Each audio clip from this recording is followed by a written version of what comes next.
Amigas y amigos, buenas tardes. Voy a leer lo que quiero expresar en esta presentación de las personas que están en la mesa. Así no me enrollo más de la cuenta y ahorramos tiempo, que es de lo que se trata.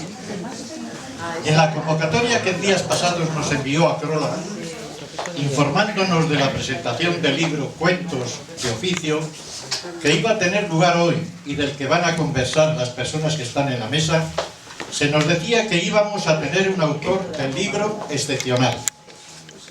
Y sin duda alguna así es, porque el autor es nada más y nada menos que Unai Sordo, que conocéis, secretario general de Comisiones Obreras.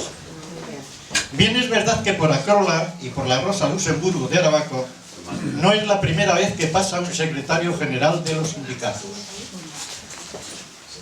Recordad que cuando acogimos en la Rosa a los mineros y mineras durante un día, durmiendo muchos de ellas y de ellos en nuestras casas, que formaban la columna que venía de Galicia, Asturias, León, Valladolid, Ávila, Segovia, nosotros fuimos también y vinieron los compañeros secretarios generales de Comisiones Obreras y de la Unión General de Trabajadores. Pero lo novedoso de esta ocasión es que su presencia no es con motivo de un acto sindical y por tanto no es para hablarnos de asuntos sindicales ni para echarnos un discurso.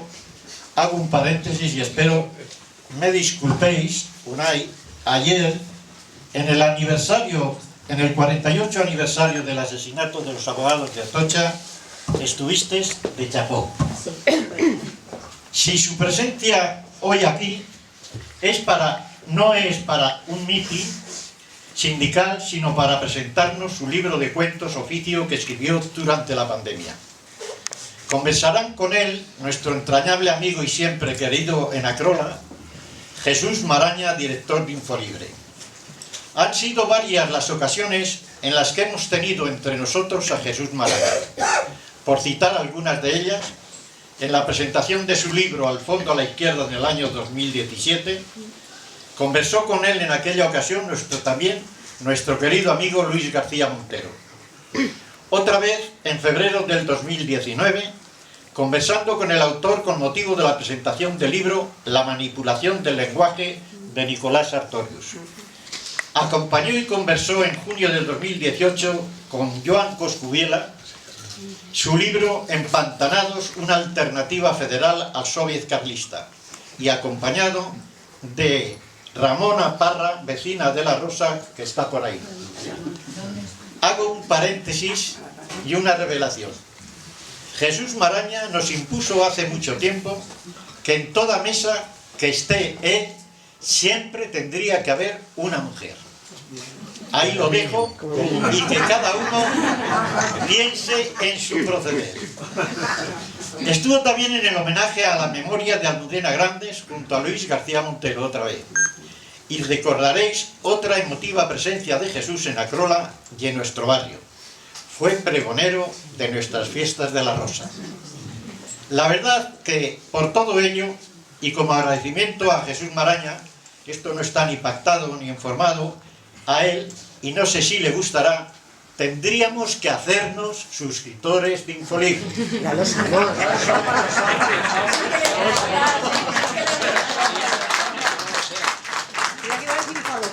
Hombre, algo hay que hacer, ya que está con nosotros tantas veces. Y a la otra parte de la mesa, a mi lado y conversadora, está nuestra querida amiga también, Marra, licenciada en periodismo y actualmente funcionaria del Grupo A en la Comunidad de Madrid. Enhorabuena. Y cosa curiosa. En los primeros tiempos de Añés como periodista, trabajaron en las mismas publicaciones Jesús Maraña y ella. Pero no juntos, ¿no? No juntos. Seguro que será un encuentro entrañable al estar juntos otra vez, en esta ocasión, en la presentación de un libro y conversando con Unai Sordo. Convencido estoy que vamos a pasar una buena tarde literaria.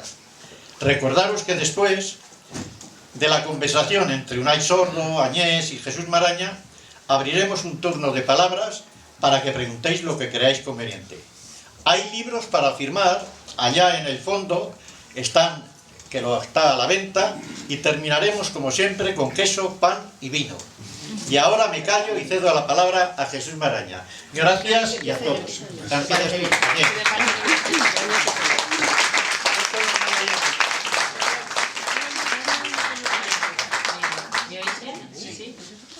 Hola, buenas tardes. Bueno, muchísimas gracias, Máximo, por tus palabras, por organizar todo esto que lo ha organizado él. No, y más. Bueno, hay más gente, pero ha estado ahí detrás diciéndome, mira, estoy...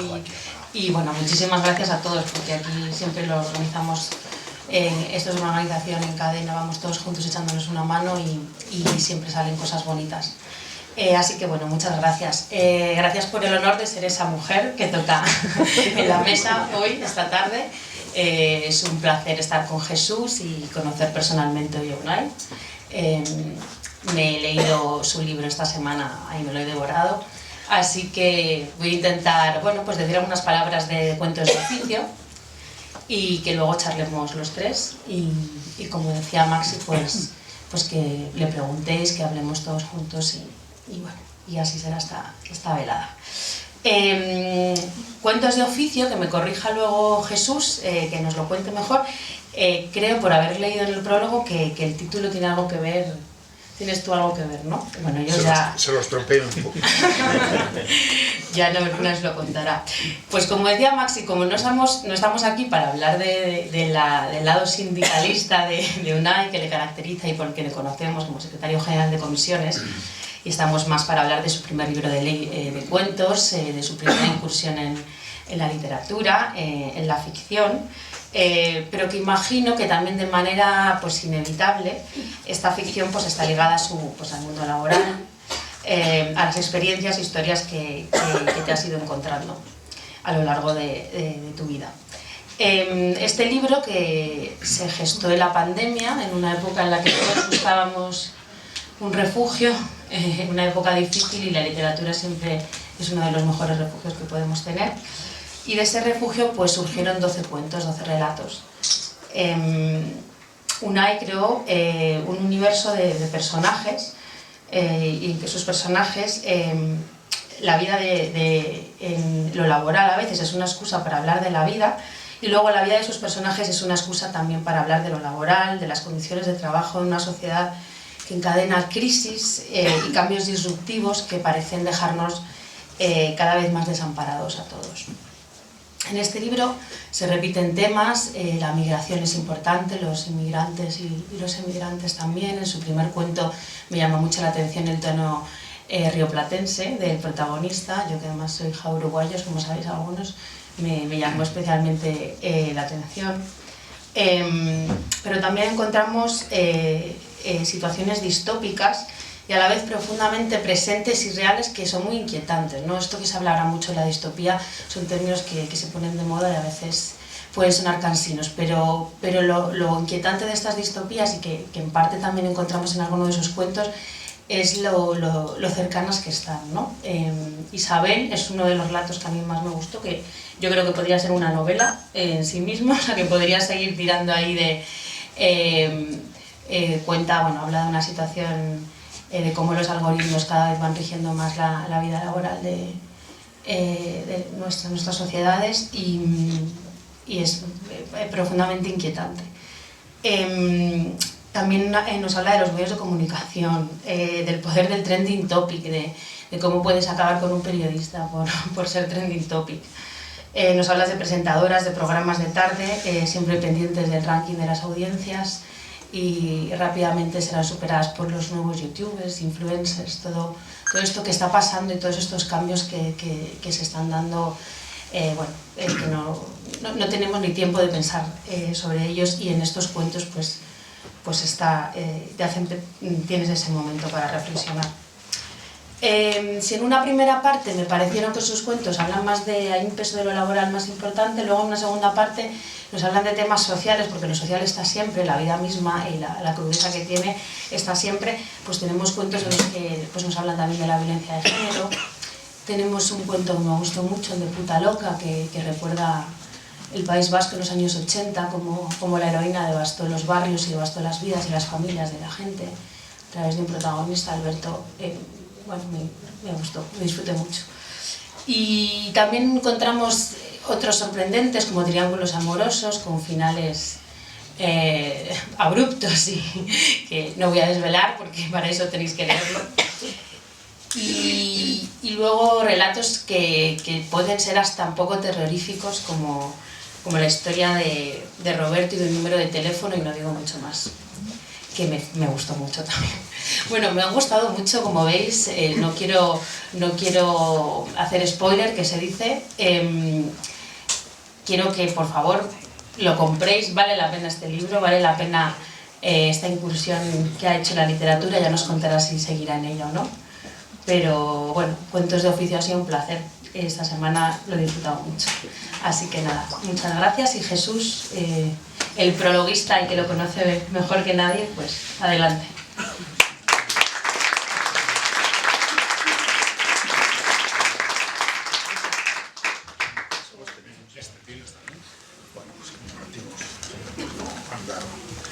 Bueno, ¿se me oye? Sí, sí. Bueno, pues buenas tardes a todas y a todos.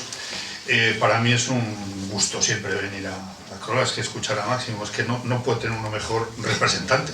O sea, a mí que se me da mal, la cosa es que lo borda, ¿no? Y además sí, es que yo creo que tenemos en esta urbanización y en esta asociación unas cuantas y unos cuantos suscriptores de Infolibre, eso me consta. Así que yo me siento como en familia, ¿no? Numerosa, pero en familia. Agnes, debo decir que una cuestión de edad también, yo trabajé con su padre y lo conocí y además lo quise, es decir, tuvimos alguna comunión de cosas compartidas en una etapa complicada, o sea que es un gusto también compartir mesa. Y luego, por ir al grano, por lo que estamos aquí, ¿no? Unai, en un momento dado, yo creo que creo que lo cuento en el prólogo, al final de un acto, de una mesa redonda o de algún acto de comisiones obreras, me comentó, como de pasada, sin darle importancia tampoco, me dijo, oye, tengo por ahí unas cosas escritas que no sé si sirven para algo, si merecen la pena, si publicarse o no, tal, te las envío y envíamelas, por supuesto. Yo debo decir que a mí no me sorprendió encontrarme con escritos de calidad por parte de Unai. No es porque él esté aquí, pero yo creo que lo sabe. A mí me parece que Unai tiene unas de las mejores cabezas que hay en este país a la hora de expresar un discurso, un relato, unos mensajes, unos principios. A pocas y pocos dirigentes de cualquier área, ¿no? No solo de la política, de cualquier iniciativa social o civil, he escuchado yo, sin verle leer una línea, hilvanar un discurso coherente, redondo y cargado de contenido, ¿no? Por lo tanto, a mí eso no me sorprendió. Tampoco la forma en que me trasladó esos escritos, porque como signo de inteligencia que es, Unai es un tipo humilde. Sencillo. Entonces, como estamos aquí en familia, yo me hincho a decir elogios, que no suele uno prodigarse en elogios a alguien que está presente además, pero estamos en confianza. No, y además es que no me importa decirlo porque es lo que pienso, ¿no? Y lo que creo respecto a Unai. Total, que yo empecé a leer, no recuerdo si eran 2 o 3 los relatos, y los voy a denominar así, que me envió. Y enseguida, obviamente, yo vi que eran no solo publicables, sino que tenían una calidad, un nivel, una capacidad de sorprender, etcétera, que merecían la pena. Y bueno, yo le dije, oye, y si tienes más, pues vemos si podemos hacer una serie, ¿no? Y ese mismo año hicimos una serie en verano, en Infolibre, como de 5 relatos. Y ahora explico a lo que se refería Ernest con el título, de 5 relatos, que fue un poco el inicio de esto. Luego, yo creo que yo le di bastante la vara, con que, oye, que tenía que seguir, ¿no? Y el siguiente año publicamos algunos más, Y luego ya en formato libro, en lo que ya Unai habló, le propuso la editorial Catarata, también se añadieron algunos inéditos que no están publicados en Infolibre, que están solo en este libro. Es una manera de animaros a comprarlo también. Aunque leáis Infolibre, pues aquí vais a encontrar algunas cosas más, ¿no? Aparte de que yo le tengo un respeto al formato libro sagrado. Entonces, aunque haya cosas publicadas, no tiene nada que ver, ¿no? El tacto y el aroma y lo que se queda, el pozo que se queda ahí, ¿no? Bueno, él prefería llamarlos relatos de oficio. Y yo lo comenté, no yo solo, lo comentamos en el periódico y charlando sobre cuál podía ser el mejor título para la serie, yo recordé esa frase de Borges, que me parece genial, y claro, con el respeto que uno le tiene a alguien como Borges, su género, no preferido, sino que consideraba que el género más alto de la literatura era el cuento. Y decía aquello de que el cuento exige la tensión de la flecha cuando va a dar en la diana, ¿no? Y yo jugando con eso y con el hecho de que relato para mucha gente suena a algo más largo, más cerca del ensayo, ¿no? Que, bueno, no del ensayo porque sería ficción igualmente, pero con una extensión mayor o alguna profundidad mayor, bueno, nos pareció que cuentos podía encajar más o podía atraer más, etc. Tampoco hubo discusión, es decir, Unai le dio un poco igual del asunto, no hizo una gran batalla de eso y esto quedó como cuentos de oficio, ¿no? Bueno, yo creo que Agnès ya ha dicho bastantes cosas de la variedad, ¿no?, de contenidos de los cuentos de oficio, ¿no? Yo también es verdad que al principio pensé que iba a haber, digamos, más contenido directamente relacionado, y ahora hablaremos de ello, con la principal actividad y militancia de Unai, ¿no?, y todo el tiempo que le dedica. Pero hay ese pozo en distintos cuentos, está presente el mundo laboral, los derechos sociales, bueno, las cosas que lleva defendiendo toda su vida, ¿no? Pero, y a mí eso me sorprendió, lo reconozco y gratamente, pero tuvo y tiene la capacidad de meter ingredientes que tienen que ver con muchas otras cosas y con muchos otros mundos, ¿no? Y además, como tú decías, absolutamente conectados a la modernidad, por decirlo así, o incluso a lo que se nos viene, ¿no? Y eso a mí me parece que es una de las virtudes de este conjunto de cuentos o de relatos, esa capacidad para conectar con lo que creemos y con las realidades que tenemos y que vamos a tener que afrontar, ¿no?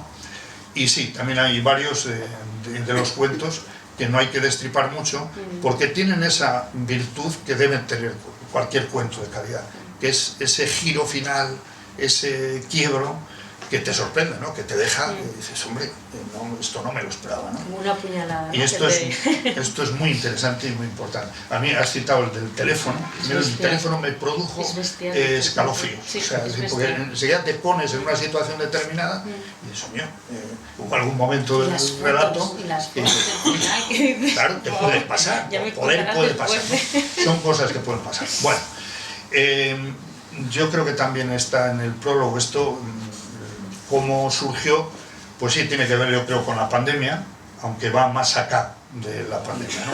Entonces yo creo que la primera pregunta a alguien que se lanza desde un mundo diferente al relato o al cuento, llámalo como prefieras, yo creo que siempre produce curiosidad es cómo se produce ese salto, ¿no? Y cómo abordas, en pandemia o no en pandemia, la actitud de meterte en la pantalla y empezar a irte por otros caminos, otros mundos que no son el que a ti te ocupa, ¿no?, mayormente. Como se decía, pues no es un poco el que me ocupa cotidianamente, y además os hago una confesión, como ya han pasado yo creo que un par de años desde que se hicieron los primeros relatos que publicó Infolibre, pero incluso de la propia publicación del libro, seguramente algunas de las cosas que puedan salir seguramente ni me acuerde ya a estas alturas y tendré que rememorar, ¿no? Pero bueno, yendo un poco al grano y a la pregunta, la verdad es que a mí siempre me ha gustado escribir, esto es así, ¿no? Es verdad que casi siempre he escrito cosas vinculadas a lo que hacía en el mundo sindical, pero incluso antes de estar en el sindicato, a mí lo de escribir siempre me ha gustado, ¿no?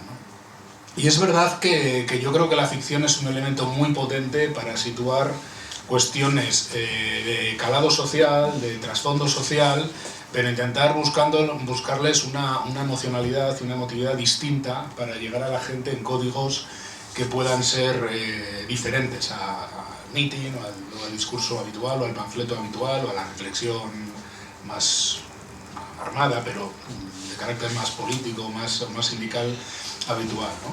Pero es verdad que, como decía Jesús, no había ninguna pretensión panfletaria en los relatos, ¿no?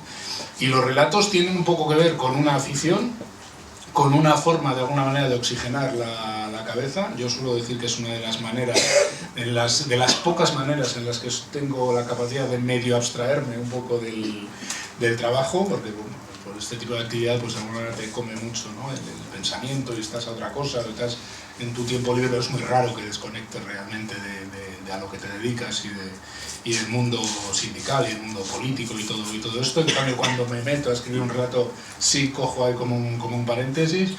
Y luego surgió, es verdad que no estrictamente en pandemia, pero yo sí creo que la pandemia tuvo mucho que ver a la hora de idear o imaginar historias, muchas en efecto de carácter distópico, todas ficticias, aunque alguna está basada en alguna experiencia bastante real, y luego supongo que podemos entrar a hablar de alguna, y que surgen de la manera más variada y más espontánea. Simplemente voy a contar dos o tres de cómo surgen para entender hasta qué punto esto es casi una excentricidad que se acaba convirtiendo en una ficción, ¿no? Por ejemplo, hay algunos de los cuentos que surgen de un sueño, de algo que me despierto y he tenido un sueño aparentemente extrañísimo del que me acuerdo, lo garabateo, lo medio escribo, me levanto de la cama a las 3 de la mañana, lo cual no deja de tener un punto patológico también para hacérselo mirar, y a partir de ahí construyo una historia, ¿no?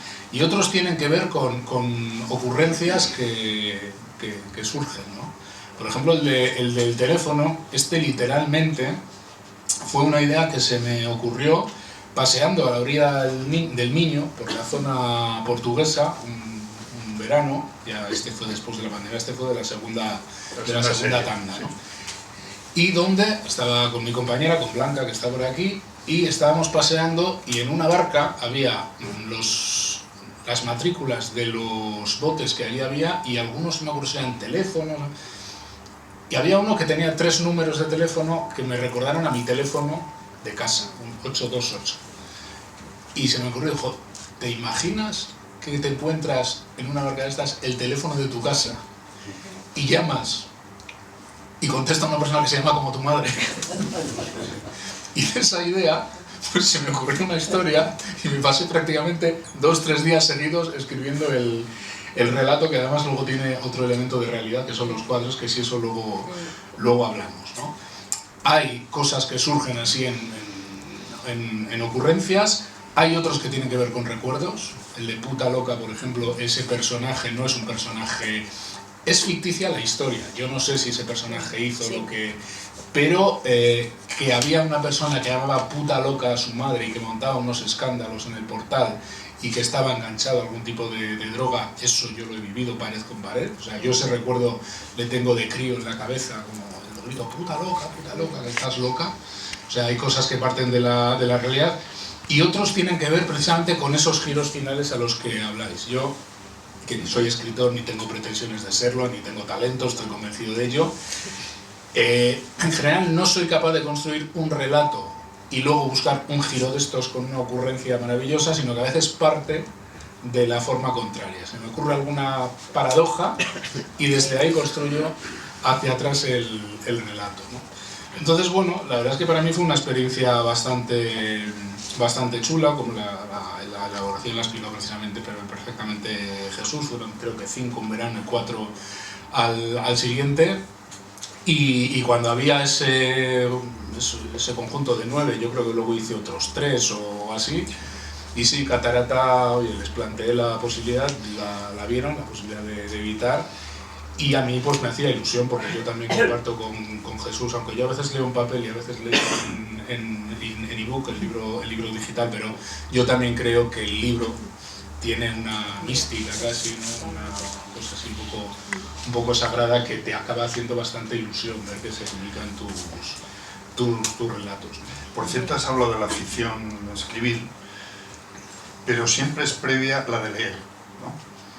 Es decir, en tu caso no solo lees informes, tú has leído mucha ficción también, mucha novela y mucho ensayo, ¿no? La verdad es que leo menos de lo que debiera y de lo que me gustaría, por dos cuestiones. Porque realmente es verdad que el trabajo te come mucha capacidad de lectura, de sacar tiempo para poder leer con asiduidad. Y luego yo soy uno de los convencidos de que la mente del ser humano a partir del año 2012-2015 está cambiando de una forma radical, y estamos perdiendo una capacidad de concentración absolutamente brutal, ¿no?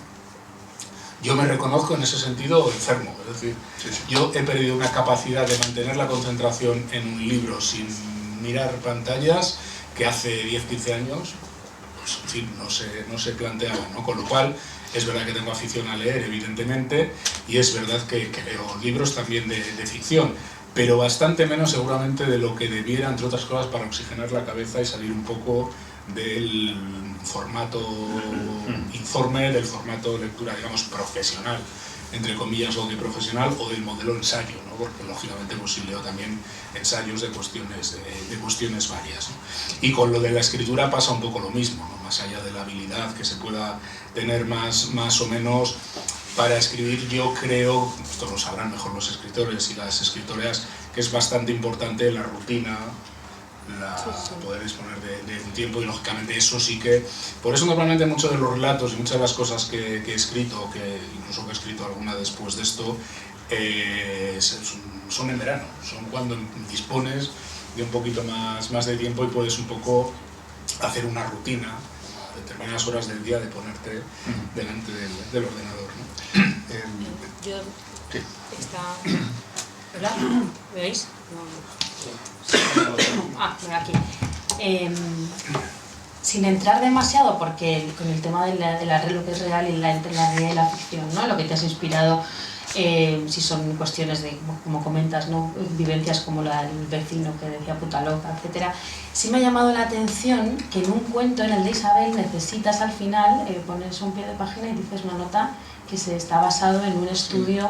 Y ¿por qué esa necesidad de dejar tan claro esto está basado? Quería además que es un cuento especialmente duro y estremecedor por lo que sucede, ese polígono 8, esa ciudad, ¿sabes cómo se pronuncia?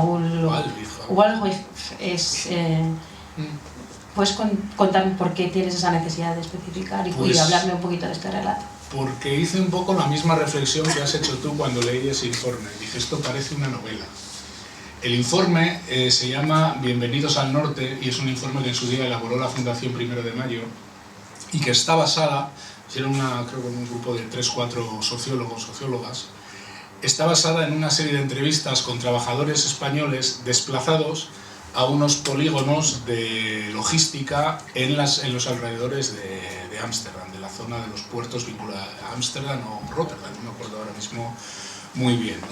Entonces ahí cuentan un poco su vivencia como trabajadores, pero también como trabajadores fuera del tiempo de trabajo, ¿no? Y por ejemplo hablaban de que existían una serie de programas, en concreto se llama así realmente Isabel, el programa, que vinculaba sus horarios de trabajo, su distribución del tiempo de trabajo, con la gestión de sus alquileres, con la gestión de... O sea, prácticamente tenían su vida encapsulada en un programa que más o menos tenía una capacidad de monitorizar. Esto es de hace unos cuantos años. Hoy esta distopía se ha quedado ya atrás respecto a la capacidad de los algoritmos o de las propias... de los propios, no me sale ahora la palabra, que tienen los trabajadores a la hora de medir los ritmos de trabajo, el tiempo que pierden en cada movimiento, el tiempo que pierden en ir al baño. Y a mí me pareció la historia absolutamente bestial. Hay algunas partes de lo que sale en esa historia que son literalmente copiadas del informe. Conversaciones incluso entre los trabajadores. Y luego se me ocurrió inventar una historia en torno a, que lo que tiene de fondo es claro, al final quién manda, quién decide, quién ejecuta, el algoritmo o la persona. Es decir, barra empresa que planifica, que decide bajo qué sesgos va a funcionar ese algoritmo, ¿no? Y se me ocurrió ahí una historia que es así, es absolutamente ficticia, con un final un tanto... Que lo une al otro cuento, ¿no? Al cuento anterior. Claro, y cuando decías que se parece a una novela, tanto es así, que esto lo digo en primicia, que ese cuento y otros dos han dado pie a una especie de novela corta donde hilvan a unos finales que acaban uniendo las converger las tres, y que la tengo acabada. La presentaremos aquí también. Lo que pasa que lo que no sé es si alguien la va a querer editar, pero sí, ahí, porque yo pensé exactamente lo mismo que tú. Parece mentira que esto sea un informe, ¿no? Basado en entrevistas reales. Era una absoluta distopía y que demuestra un poco pues, hasta qué punto estas nuevas tecnologías, el uso de la inteligencia artificial en función de bajo qué parámetros se programe y se utilice, tiene una capacidad, esa palabra que has dicho, disruptiva, de reorganizar el mundo, reorganizar el trabajo, esclavizar a las personas, donde incluso lo laboral y lo extralaboral, las fronteras muchas veces ya se diluyen, ¿no? Ahí hay también otro cuento, uno de los primeros, de la primera época, donde lo que se basa es muchas de las obsesiones que yo tengo un poco sobre cómo se organiza la sociedad, ¿no?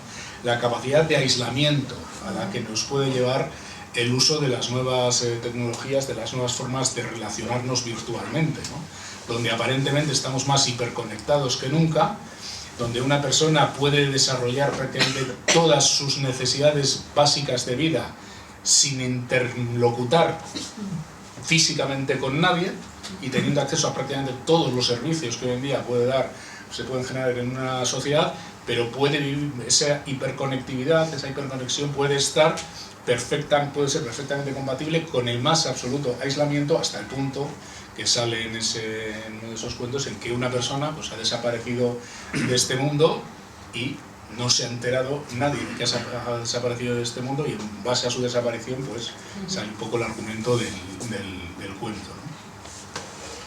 Y esto ya es un comentario más frívolo, pero que para que también estamos para eso. El fútbol está muy presente en la Real Sociedad y Celta. Cuéntame algo de esto, ¿por qué? ¿A qué se debe? Yo soy del Atleti en realidad. Porque yo decía, será de la Real. Iba leyendo y digo, debe ser de la Real, porque había como 2 o 3 cuentos donde la Real estaba ahí.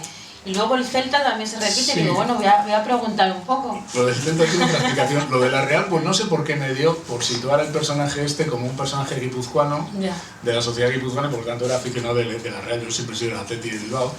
Y con el fútbol, bueno, a mí, como todo niño de Bilbao, pues durante muchos años, yo creo en Bilbao, cualquier sitio, hacerte madurar es llegar a la conclusión de que nunca vas a ser Manolo Sarabia, que nunca vas a ser el delantero centro del Atleti de Bilbao, ¿no? Esto te cuesta hasta los 10 años, 11 años, 12 años. El nivel de maduración de una persona es cuando dices, joder, qué malo soy.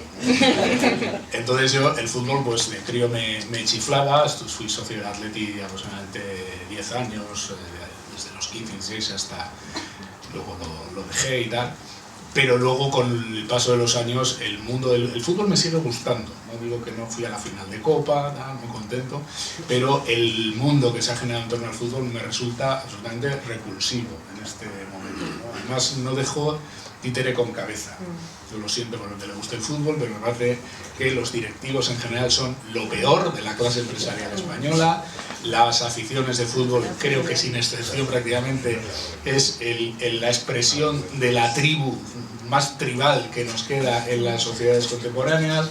Los jugadores de fútbol en general, pero cuando en general no digo unos cuantos, el 95% son unos tarugos, por ejemplo, con los jugadores de baloncesto. Es decir, me parece que el fútbol ha conseguido ser ese elemento, esa especie de nueva disputa, bueno, desgraciadamente ya lo de las guerras convencionales empieza a aparecer en el horizonte, ¿no? Pero mientras la guerra convencional ha estado alejada de nuestras posibilidades de vida, o eso hemos pensado, yo creo que el fútbol ha sido un poco la metáfora tribalista del nacionalismo más descarnado y más, o sea, soy crítico con lo que se ha montado en torno a ese business, ya lo de la Supercopa en Arabia, no sé dónde, me parece algo absolutamente demencial, la federación de, en fin, soy hipercrítico, pero a mí el fútbol me ha gustado y me gusta, y de vez en cuando veo el fútbol, y luego me parece muy inspirador, el sentido de que también es muy metafórico de la vida, de muchas cosas, ¿no? Entonces, y lo de Celta tiene otra coña, porque es que lo de Celta fue otra de estas historias, también está aquí Blanca presente y me podrá corregir. En ese cuento se juntaron dos cosas, y ahora no me acuerdo cuál era. Una era dos rumores que se gestaron un verano, que estábamos también en la zona esta norte de Portugal, sur de Galicia, y una fue que el rey emérito venía a San Celso.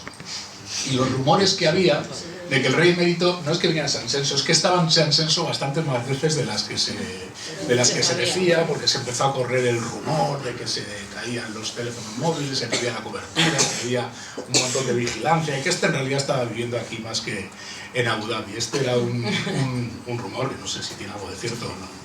Y luego vimos una noticia en el periódico que era que después de la invasión rusa de Ucrania se habían incrementado las solicitudes de obra para crear búnkers ante posibles ataques nucleares, se habían multiplicado por no sé cuánto, ¿no? Y entonces, con lo del rey y con lo de los búnkers, se me ocurrió una historia que estaba ubicada en Galicia y por tanto pues situaba la historia de una cadena de subcontratación también de empresas, donde el capo cañoneri de esa subcontratación de empresas pues era directivo o presidente del Celta, ya ni me acuerdo, y estaba en una final en el Bernabéu que jugaba el Celta y el Real Madrid, y que por cierto ganaba el Celta. Lo siento ser madridista por aquí, pero bueno, ese es un poco. Pero sí, el fútbol, sí, me parece que le da mucho juego literario también. Le da vidilla. Sí. Bueno, he tocado muchísimos temas. Hay realidades que están en el libro, bueno, y yo creo que además se abre y se cierra la serie de cuentos tocando un tema como fue los daños del amianto, ¿no? Que yo creo que de alguna manera tú lo viviste también muy cerca. Es decir, que están presentes también lo que hablábamos de las causas en las que hay que pelear para dignificar la situación de mucha gente, ¿no? Pero bueno, yo quería apuntar eso como para ver un poco la variedad de contenidos que tiene el libro, ¿no? Pero yo te quería preguntar, porque eso a mí me parece de lo más difícil de conseguir en un escritor de ficción, no son solo las tramas, sino los escenarios, ¿no? Y bueno, hay como un hilo conductor o como un rasgo común en los escenarios que están presentes en los relatos, que están situados en lugares muy variados, desde Bilbao a Rotterdam o Valladolid, muy variados. Pero yo diría que hay unos rasgos, una descripción de los escenarios que tiene que ver también con, pues con la atmósfera, el paisaje y lo que es Euskadi y lo que has mamado, ¿no? Y está muy presente, y la lluvia, y eso hay que describirlo también, ¿no? Eso te costó, es decir, situar las tramas en cada escenario correspondiente y darle la atmósfera y la descripción que merecía. Me cuesta cuando me tengo que salir de escenarios que yo he vivido directamente. Yo supongo que un escritor, entre otras cosas, lo es porque tiene la capacidad de abstracción, o sea, la capacidad de escribir cosas desde la abstracción de cosas que ni ha vivido, ni ha tenido al lado, ni ha tenido referencias directas. A mí me cuesta mucho, es ficción, muchas de esas cosas que salen en el libro, evidentemente no las he vivido, porque si no hubiera tenido una vida verdaderamente ajetreada, ¿no? Bueno, la he tenido, pero no en esos términos tan... Pero en general, todo lo que escribo he tenido que tener alguna referencia cercana, bien sea porque son paisajes, son escenarios, son escenas que yo he visto, o bien sea porque, bueno, pues tiene retornos relativamente cercanos. Yo no puedo inventar un Macondo, una tengo ni idea, ¿no? Y entonces los paisajes, los Bueno, escenarios... perdona, pero si se lee uno, solo hizo un volumen, pero lees el primer volumen, el que hizo, de las memorias de García Márquez, y te explicas cómo fue capaz de inventar Macondo y el coronel, y Claro, claro, claro. teniendo la familia y, Claro. y las realidades que él vivió y su familia, pues es un poco lo que estás diciendo, ¿no? Y joder, terminas las memorias y dices, coño, así... No era mágico, no era mágico. No digo que se te ocurra lo mismo, Así cualquiera, ¿no? no hay que expresarlo. Pero ese tipo de conexiones no es lo mismo, tener un abuelo que otro abuelo. Sí, sí. Pero sí, yo... Y claro, al final es sobre todo Bilbao. Es Bilbao y es la... Yo creo que al final la forma de ver la vida, la forma de... Yo creo que la adquieres en los primeros años de vida, ¿no? Yo creo que es un poco Pues se dice todo lo que... primeros 7 años. Sí, todo lo que te fija el mundo, yo creo que realmente lo adquieres en la primera parte de tu vida, aunque luego, lógicamente, pues das mil vueltas y tiene muchos recovecos, ¿no? Pero sí, la propia portada, ¿no? La portada es toda una declaración de intenciones, porque esta calle es mi calle, ¿no? O sea, por aquí iba yo al colegio todos los días, yo vivía aquí, digamos, y salía así al colegio en una curva que en fin, pues es el paisaje de... Y de alguna manera pues es la forma de Bilbao gris. Yo siempre he tenido esta curiosidad de que cuando sueñas con alguna escena de cuando eras crío, yo siempre he tenido la impresión de que sueñas en blanco y negro.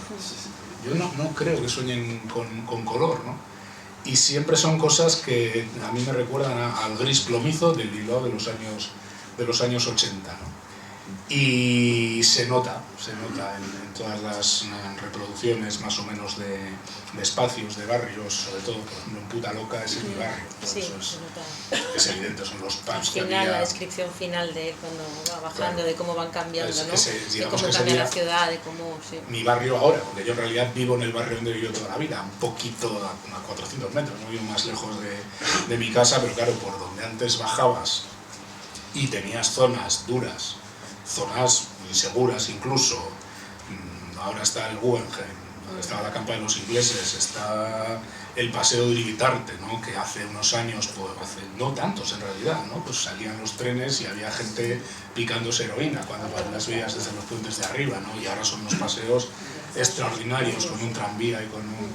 Pero todo esto está muy bien, es mucho mejor, lo ves ahora y dices qué bonito, pero mis fotografías, mi imagen interna es aquella. Yo creo que y yo luego, porque también creo que en realidad igual no todo el mundo es así, ¿no?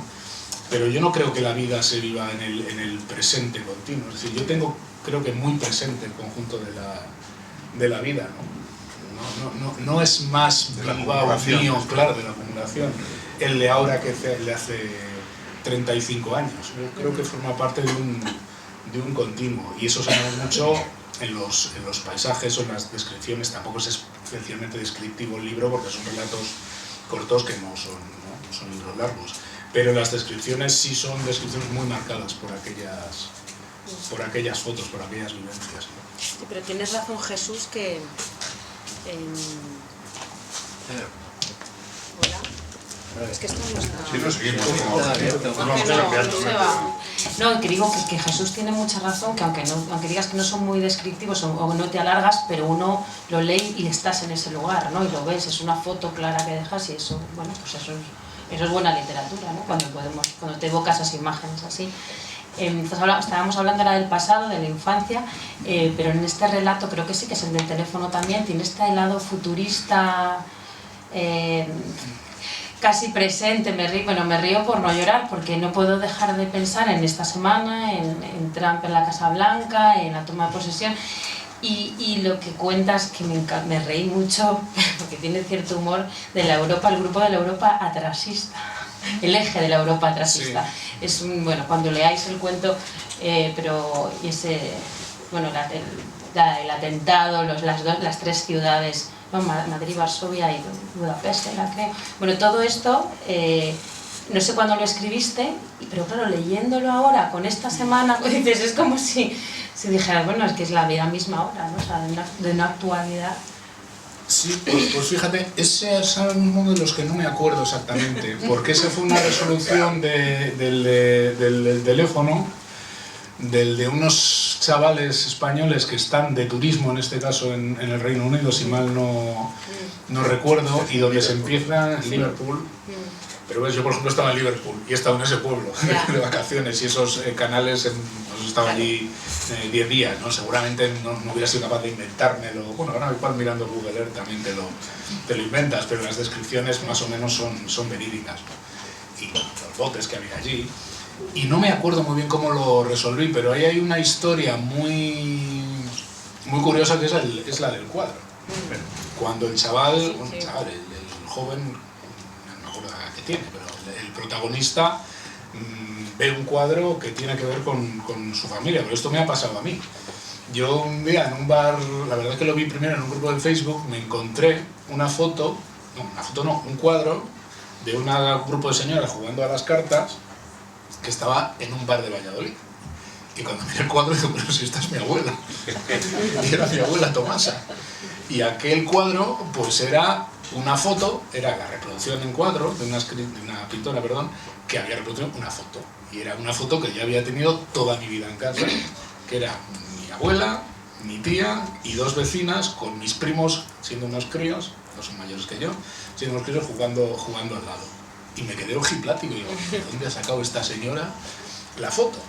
Bueno, la señora, el bar, porque entonces no sabía que lo había pintado. ¿Y qué hice? Pues lógicamente irme al bar, al colmado de San Andrés, que por cierto pone unos gin tonics francamente recomendables. 2 personajes los que llevan el bar, realmente notables. 2 bombivans más extraños que la leche, pero vale la pena ir a tomarse unos gin tonics. Si le dices que te ponga un Sigras, te dice, el Sigras es para fregar el esto, ¿no?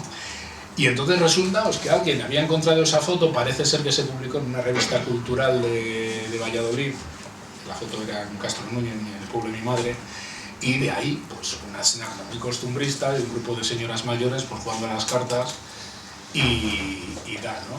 Y de ahí esto de irte encontrando casualidades donde confluyen como un mundo paralelo que se van cruzando y que hacen que este hombre acabe perdiendo totalmente la cabeza, y ya en esa distopía final pues sale una secuencia de atentados, el atentado de las Torres Gemelas y... Pero ideas que pueden ser, que no te sí, parecen tampoco tan bueno, absurdas. y luego lo de la Europa trasista pues es igual un poco el riesgo y ese en Guantánamo efecto, de Lanzarote, ¿no? Y... Sí, esta cosa que podía parecer, eran 2 años que escribí eso, o 2 y medio, es que no me acuerdo. Sí, eso tuvo que ser 2021. Entonces, en fin, es que esto va muy acelerado, ¿no? Y cosas que al principio parecen un cuento de ciencia ficción, te das cuenta que en 2 años y pico, y pues no me juego yo un dedo ahora porque no vaya a pasar alguna cosa así. Bueno, ahí lo tienes en Italia, ¿no? La externalización no ya de la seguridad en las fronteras del sur, sino intentando montar campos de no sé cómo llamarlos, en Albania, ¿no? Cosas, en efecto, y esa Europa trasista de la que al paso que va la burra no vamos a andar tan lejos. Sí, hay situaciones distópicas que se ven como absolutamente reales y presentes, ¿no? Y hay algún asunto que también me parece que está en distintos relatos y que son temas muy presentes y que creo que todos conocemos o nos afectan y que a veces son muy difíciles de contar o de explicar, ¿no? Por ejemplo, hay situaciones de adicciones y problemas de salud mental en distintas situaciones. Bueno, yo creo que alguien como tú, que además está en las luchas que está y que tiene que tener la capacidad de abordar problemas que son comunes, aunque no se diagnostiquen a veces como comunes, no sé si tenías presente o si eras consciente cuando inventabas, ¿no? Cuando hacías ficción, si tenía que ver con, oye, la realidad social en la que estamos, ¿no? Sí, tiene que ver...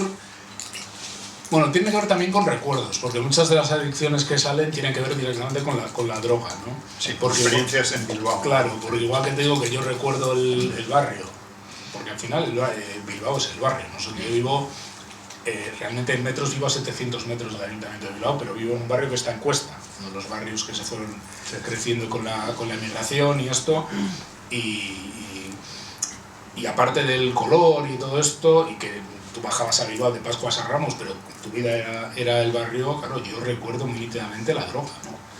Y yo soy del 72, quiero decir que en la fase dura de los 70 o de los 80, pues era muy joven, también eso igual todavía da puede impactar más, ¿no? En la te adolescencia, puede impactar, en los claro, 80, el tema de la eso era seguridad, el tema de la inseguridad, que yo cuando era se habla, ¿no?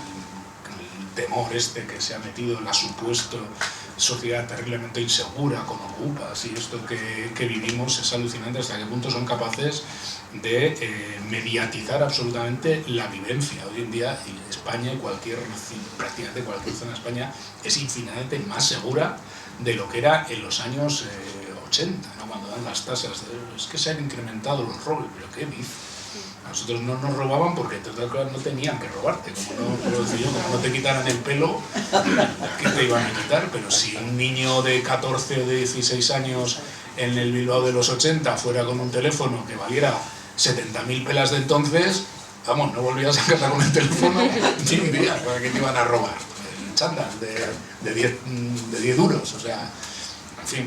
Pero sí, el tema de la droga, yo no me acuerdo de la época dura, pero yo me acuerdo perfectamente de los yonkis tirados por el barrio, yo me acuerdo de que en mi portal, que eran 7 plantas, no había un piso en la que no hubiera un chaval o una chavala, pero básicamente chavales que había tenido problemas o tenía problemas con la droga. Es una vivencia que también te hace pensar en cómo asimilamos o cómo metabolizamos el concepto de seguridad o inseguridad, ¿no? Porque vivíamos en portales con las puertas prácticamente abiertas.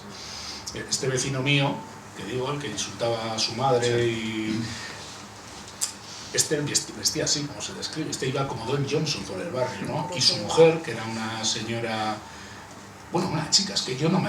Claro, igual era una cría de 20 y tantos años, una mujer de 20 y tantos años, pero a mí me parecía... Tú la veías desde... Claro, además era una tía relativamente alta, que entonces era como muy impresionante, ¿no? Porque la gente éramos distinta.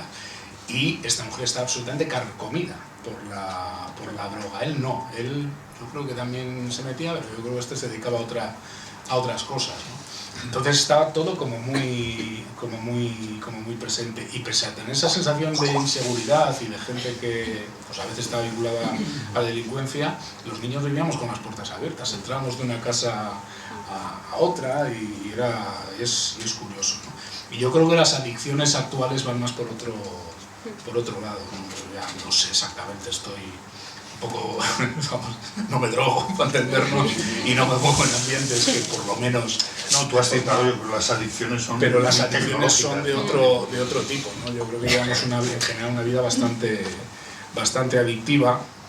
Yo creo que las nuevas formas de comunicación y las nuevas tecnologías y la nueva forma incluso de leer y de transmitir y recibir mensajes, aparte de una pérdida de la capacidad de concentración enorme, pues están generando otro mundo, ¿no? Con sus pros y sus contras. Yo creo que hace unos años pensábamos que iba a haber más pros que contras, y ahora creo que somos conscientes que está habiendo bastante más contras que pros, ¿no? En esta nueva forma de establecer la conversación pública, pues vinculada por un lado a cierta adicción tecnológica, y por otro lado a una perversión de la conversación pública absoluta, ¿no? Que está ya basada en realidades paralelas, en realidades virtuales, que es una forma fina de decir en pura mentira y en pura bazofia, ¿no? Bueno, ahí el protagonista de estos tiempos es el Elon Musk, ¿no? Que representa además, podría dar para otra tarde entera, ¿no? Un cruce de intencionalidad ideológica y de puro negocio, especulativo, ¿no? De los millonarios del mundo, ¿no? Que, bueno, que hay una parte de todo eso que está aquí también, en alguno de los relatos, en la parte que mencionaba Ernest, ¿no? Tú tendrás más curiosidades, que si no yo me lío con... te quería lo hablar mío está ahí también. De otros relatos, el de la mujer, el de la violencia de género, y además justo, no sé si la habéis visto, que en este momento la serie El Querer, no sé, que me encantó, y estaba leyendo y me parecía ver el personaje, o sea, como si lo hubieran rodado casi. Había algo que me remitía mucho en ese cuento, que me hables de ese personaje y de esa... Bueno. Pues fíjate, ese fue el cuento que más dudé en publicar. No me atrevía. porque lo que hace es situar una especie de duda sobre si la percepción de una mujer que parece ser, pero no está muy claro, que está sufriendo o no violencia de género, es cierta o es producto de su propia imaginación, y es una historia que discurre sin resolverse exactamente sobre lo que está pasando hasta el último momento. Y a mí me parecía un relato que podría parecer pretencioso, porque de alguna manera yo me metía en la cabeza de una mujer que tampoco sabías si está muy equilibrada, si no, si... Y a mí me parecía pretencioso en el sentido de... soy yo capaz de describir, aunque sea ficción, aunque sea... Y además hay, porque eso me lo han preguntado alguna vez, yo sí que eso no he tenido ningún episodio cercano. Yo no he conocido ni en espacios familiares ni de amigos situaciones de violencia machista, ¿no? Igual ha sabido, pero yo no he sido consciente ni me lo ha dicho nadie. Ese sí que es totalmente ficticio. Y me dio mucho respeto plantearlo, y de hecho no lo publiqué hasta que 3, 4 mujeres lo leyeron. Vamos, yo creo que están 2 años, Blanca, pero yo creo que Amparo, que está ahí, también lo leyó, y otras 2 personas muy formadas en términos feministas, y se lo pasé para leerlo, porque sí, me dijo, públicalo, que... Y sí, yo en realidad es uno de los que estoy más orgulloso, porque ese sí que es una pura invención, y porque gustó un montón. Yo creo que este sí fue en Infolibre, y yo creo que gustó un montón. Planteaba un reto, además, intelectual, ¿no? Y de pensamiento, y de acercarse a algo políticamente incorrecto, por decirlo así. Y luego, claro, que en realidad situar en apenas 4 o 5 páginas un tema tan complejo, y donde metes como 2 personajes que, sin poder definirles en profundidad, no puedes hacer densidad en la descripción del personaje, porque entonces ya no es un relato corto, ¿no? Pero que por las formas de comportarse, por los perfiles que tú marcas, consigas que alguien ubique, ¿cómo diría yo? Pues eso, un algo creíble, una realidad creíble, aunque tenga un punto de duda, de no credibilidad, porque no se sabe si es cierta o no la historia. Bueno, pues fue, y esa sí que fue absolutamente inventada, y sí, ese relato yo creo que es de los que yo recomendaría, porque creo que está bien. A mí me gustó mucho, y fíjate que mi interpretación para nada, yo no lo puse en duda, o sea, yo creo que para mí es como una consecuencia del maltrato, es la fragilidad emocional que te provoca dudarlo, así lo entendí yo. O sea, no lo sentí tanto como que si era verdad, o sea, yo lo sentía que era claramente un maltrato, pero precisamente lo que te ejerce, o sea, el maltrato te deja que seas capaz de dudar de todo, y de que quizás no fue, y quizás bueno... Eso a mí me parecía que podía ser pretencioso, no, y me dio respeto publicarlo. Me gustó mucho. Me alegro que tus amigas te animaran. Bueno, yo la verdad es que la pena periodística me lleva por terrenos a lo mejor que se salen un poco de... Pero yo aprovecharía el que está presente en alguno de estos relatos, y que yo creo que nos preocupa a todas y a todos. A mí me gustaría, Unai, que hicieras una reflexión más allá de la ficción, de cómo ves las cosas en relación con... Pues podemos mezclar varias de los asuntos que han salido, ¿no? La Europa trasista, el trumpismo, la burbuja tecnológica, eso que has mencionado, que me parece que está muy estudiado, muy analizado, y es así, ¿no? En la época en la que todos estamos más interconectados, nos creemos más informados que nunca, y sin embargo se observa que vivimos los mayores niveles de soledad y de aislamiento que nunca se han vivido probablemente, ¿no? Y desinformación. Claro, desinformación, por supuesto, ¿no? Y en ese sentido, claro, yo creo que es muy interesante un análisis de realidad, de aquello de qué podemos hacer, o qué resortes o qué refugios nos quedan, ¿no?, para seguir en la pelea, ¿no? En ese sentido, sobre todo en relación con lo que tú más vives y te entregas, ¿no?, que es la lucha sindical, y yo considero que es una lucha claramente política, ¿no?, y de derechos y por lo común, ¿no? Y en estos tiempos en los que además corremos tanto riesgo de que los poderes dominantes tengan esa capacidad global de influir absolutamente en los comportamientos, es decir, en convertirnos a todos en exclusivamente consumidores en lugar de ciudadanos, por resumirlo, desde tu oficio de sindicalista, pero también desde tu pensamiento político, que, como ya he dicho al principio, yo admiro y creo que es de las mentes mejor amuebladas que tenemos, pues me gustaría escuchar un poco tu análisis, que va, insisto, más allá de la ficción, pero me lo vas a disculpar.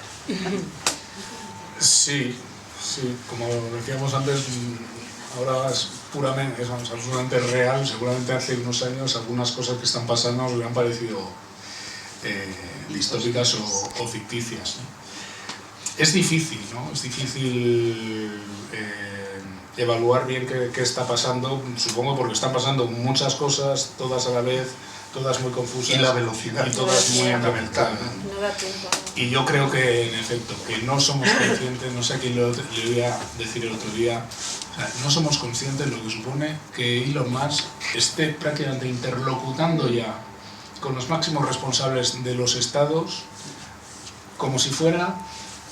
Es decir, hace poco me acordaba del libro aquel de los industriales que alimentaron el nazismo, ¿no? Sí. Ahora no recuerdo el título. El francés, del autor francés. Sí, es una novela magnífica, extraordinaria, y empieza con una reunión con todos los industriales alemanes. Bueno, estaban en una reunión secreta, de alguna manera, y no, oye, ante este riesgo, si ha pasado Eric aquí, Villar, es la última, no me acuerdo cómo era, había la voluntad de fortalecer algo que evitara cualquier elemento de democracia en las empresas, el fortalecimiento de los comités en Baviera y que los soviets en Alemania después de la experiencia de la Revolución Rusa y tal, pero me lo hacían a escondidas. Se supone que era un elemento de influencia, de financiación, de impulso a era como una cena secreta autoritaria, pero desde un secreto, un decoro para el mal también. Y estamos hablando, fíjate, de primeros del siglo, todavía de muy la primera parte del siglo pasado, donde las libertades democráticas tampoco es que fueran extraordinarias, ¿no? Pero había ese cierto decoro a la hora de armar al partido nazi, ¿no? Y ahora, pues directamente es la pérdida de cualquier elemento de vergüenza y cualquier elemento de pudor, de gente que además es algo que es una característica también de estas nuevas expresiones del poder descarnado, ¿no? Que son profundamente gilipollas. Es gente absolutamente estúpida en términos no de negocios, sino en términos de equilibrio incluso estético, ¿no? Yo suelo decir que una de las paradojas, luego entro un poco más, una de las paradojas de este tiempo es que la gente está votando o está haciendo ídolos de personas a las que nadie en su sano juicio permitiría que alguien a quien quieres un poco, sobre todo si es una chica o una mujer, pasaría 10 minutos en la habitación, en una habitación a solas con un tío como Donald Trump, ¿no? Y le votan. Es decir, es una paradoja curiosa, ¿no? Se han desposeído de cualquier tipo de pudor. ¿Qué es lo que está pasando? Pues yo no lo sé muy bien. Yo creo que tiene mucho que ver con la velocidad de los cambios y con la percepción de ocaso que tiene la ciudadanía, y que es una percepción no necesariamente racional. El otro día hablábamos en un bar de Madrid con un señor que venía quejándose de no sé qué del gobierno, de los coches, de no poder entrar a la zona central, y venía a decir que todo era un desastre, y le preguntamos, ¿tú has vivido alguna vez mejor que ahora? Y se quedó así, y le preguntaba que era de derechas, y se queda así y dice, no, nunca. Pero el hombre, por lo que sea, tenía, pues pensaba, una sensación de ocaso, de no se sabe bien qué, ¿no? Claro, si tú miras un poco lo que ha pasado en el mundo en los últimos, por lo menos en Occidente, yo no me atrevería a decir en el mundo, en Occidente, en los últimos 15 años, es decir, en términos históricos, antes de ayer, el año 2007 es antes de ayer, hemos tenido una secuencia primero de crisis económicas, donde las condiciones materiales de vida de mucha gente se han deteriorado Pero yo no creo que esa sea la clave. Primero, que no se han deteriorado tanto como a veces se dice, ¿no? Esto va por barrios. Pero lo que sí se ha deteriorado quizás son las expectativas de vida de muchos millones de personas. Claro, no es lo mismo. Yo creo que nos hemos educado, las generaciones que no vivimos los grandes conflictos, los grandes fenómenos migratorios, el hambre, la necesidad. Esto cuando hablamos que teníamos las puertas abiertas entre otras cosas porque compartíamos cosas. Porque había familias que durante un tiempo, como alguien, si se quedaba en paro alguien, tenías necesidad para comer. Y compartíamos comida, esto era así, ¿no? Pero la gente que solo hemos vivido, o siendo muy niños o tal, yo creo que hemos crecido en una percepción de que el mundo era necesariamente una progresión que no tenía marcha atrás y que siempre nos iba a ir mejor 5 años después de lo que nos iba 5 años antes, y que el mundo iba en constante progresión. Y esto yo creo que de alguna manera se quiebra con la pérdida de expectativas vitales para millones de personas, ¿no? Que luego igual no es así, pero es importante la percepción. Junto a esto yo creo que ha habido un cambio de roles muy importante en la sociedad, que genera reacciones variopintas y que cuestiona los espacios de certeza y de seguridad en los que también nos hemos criado, ¿no? Y esos cambios de roles en la sociedad, en mi opinión, en muchos casos han sido muy positivos. El más importante es el que tiene que ver, lógicamente, con las mujeres y con el feminismo, ¿no? Pero la reacción al cambio de roles y al cambio de juegos de poder y de jerarquía que eso ha generado en los espacios más íntimos de las personas, que es cuando se cierra la puerta y no tienes que hablar hacia afuera, sino que tú vas hacia adentro y hablas con tu mujer, con tu novia, con tu hija, o con tu marido, con tu hijo. O sea, esos cambios han generado, yo creo, también muchas reacciones, ¿no? Yo creo que muchas añoranzas de viejas jerarquías, que yo creo que es un poco la clave de todo lo que está... Estoy descojonando. De todo lo que está pasando, ¿no? Y luego yo creo que hay otro elemento que es muy importante y lo hemos citado ya, es el enorme cambio en la forma de relacionarse, de comunicarse y de recibir y procesar información, es decir, de la forma de hacer cosmovisiones del mundo. Absolutamente quebrado, cuarteado. Claro, los que estamos aquí, las que estamos aquí, para estar aquí a una hora del sábado, en vez de tomando algo por ahí, pues seguramente tenemos una determinada forma de entender cómo se configuran las visiones globales del mundo, ¿no? Pero hoy en día la gente, yo creo que ya no tiene educada así la cabeza. Tiene educada la cabeza en fotos, fragmentos, y yo creo que ahí se ha producido también una quiebra muy importante. Yo creo que hay una sensación de exclusión de la modernidad de muchísima gente. Y este es un tema no menor. Yo ya sé que a veces mezclar las crisis mundiales con los servicios financieros puede parecer una tontería, pero yo creo que no lo es. Yo creo que hay una parte muy importante de la población que siente que el mundo se ha modernizado, ha cambiado, pero se está quedando fuera de esos espacios de modernidad. Por ejemplo, cuando le quitan un cajero automático o cuando le cierran una sucursal y le dicen, pero si no pasa nada, hombre, tienes la banca online. Y dice, ya, la banca online. O sea, yo que estoy todos los días conectado a las redes o a la página de que sea o no sé qué, y las paso canutas, por no decir las paso putas, para hacer gestiones online, no quiero pensar gentes que no han convivido para nada, que no se han socializado en entornos digitales, ¿no? Claro, la situación de la España...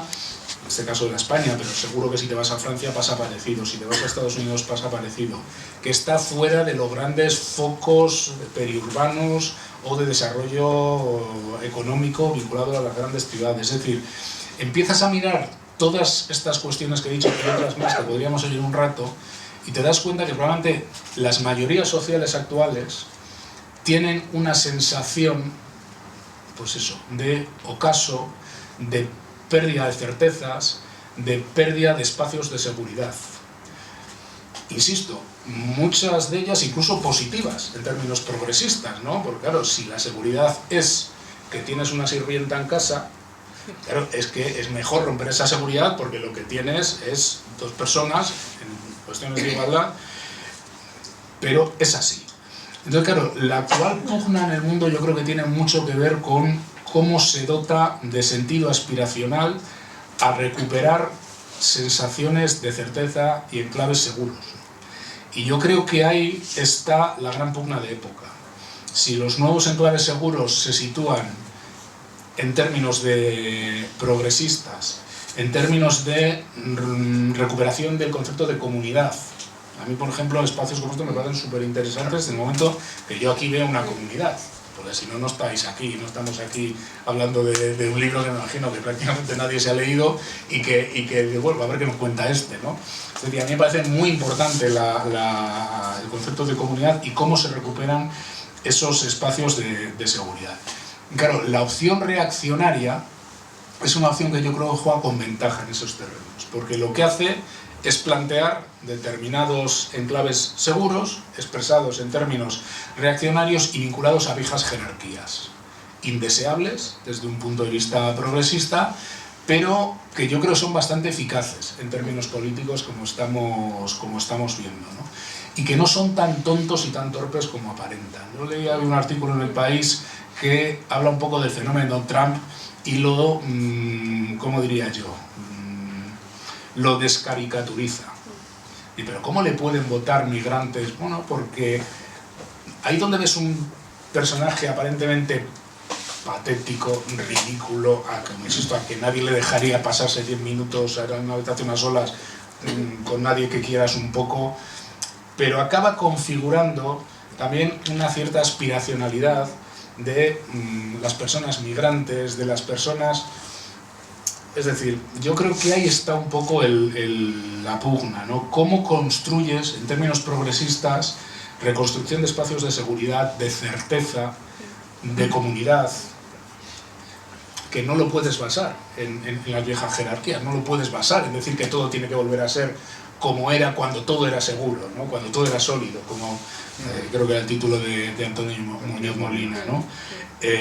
Yo creo que ese es el gran reto, ¿no? Y el gran reto yo creo que tiene que ver, claro, con el papel de cubrir las necesidades básicas de la gente ante muchas de las contingencias de la vida, la recuperación de un concepto de contrato social, de Estado protector, en el sentido de que hay que atender las dificultades y las inseguridades de la gente, pero la gente del siglo XXI, no de la gente del 1950 y el anterior pacto social de posguerra, ¿no? Sino hay que atender a nuevas realidades vinculado a una forma de generar opinión y generar comunidad distinto, porque el nuevo neofascismo, este populismo de extrema derecha, por llamarlo de alguna manera, yo creo que apela mucho a miedos individuales, apela mucho a miedo, eso aparece en el libro, a las soledades, ¿no? La utilización de los datos y de la segmentación de mensajes, que Steve Bannon fue en la primera campaña de Trump un poco lo que le impulsa, lo que consiguen es ubicar el mensaje para recuperar esos enclaves seguros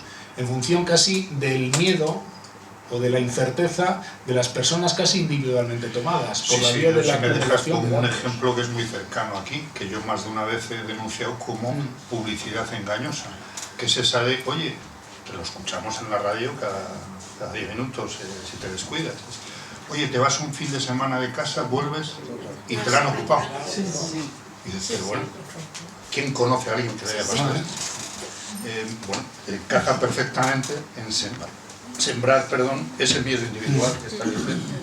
Sí, sí, nosotros tenemos un vecino en Bilbao que ya no vive a lo nuestro, porque se ha ido a vivir a otro sitio, pero viene mucho a ver el piso. Y un día le pregunto, bueno, pero ¿qué hace? ¿Por qué vienes tanto? Y dijo, joder, el tema te vayan a ocupar. En mi barrio no se ha ocupado un piso en, no sé, los últimos 45 años. Nadie ha ocupado un piso a nadie. Es alucinante, ¿no? Dices, pero ¿cómo te van a ocupar el piso? Bueno, ¿quién va a saber que aquí no vive? O sea, una cosa muy loca, ¿no?